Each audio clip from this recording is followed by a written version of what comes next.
కాలానుగుణంగా దొంగలు కూడా కొత్త టెక్నిక్ ను వాడిస్తున్నారు. మహిళల వేషధారణలో వచ్చి ఫ్లాట్లలో దొంగతనాలకు పాల్పడుతున్నారు. హైదరాబాద్ ఎస్ఆర్ నగర్ పోలీస్ స్టేషన్ పరిధిలో జరిగిన ఘటన చూస్తే ఔరా అనక తప్పదు.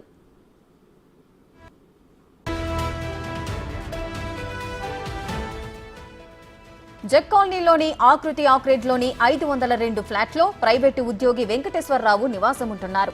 అదే అపార్ట్మెంట్లోని 406 ఫ్లాట్లో ఆయన కూతురు, అల్లుడు నివసిస్తున్నారు.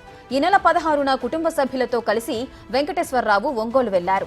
18వ తేదీ ఉదయం పని మనిషి వచ్చి చూడగా ఇంటి తాళం పగలగొట్టి ఉంది. విషయాన్ని యజమానికి తెలియజేసింది. బాధితుల ఫిర్యాదు మేరకు రంగంలోకి దిగిన పోలీసులు దర్యాప్తు చేయగా సీసీ కెమెరాల్లో దొంగల విజువల్స్ రికార్డ్ అయ్యాయి. అయితే వారు మహిళల వేషధారణలో ఉండటాన్ని గుర్తించిన పోలీసులు కంగుతిన్నారు.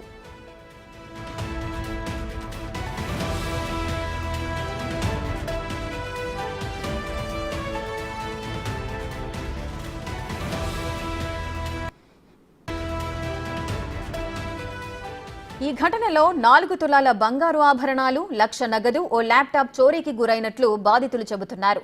దొంగల ముఠా పనిగా భావిస్తున్న పోలీసులు దర్యాప్తు చేస్తున్నారు.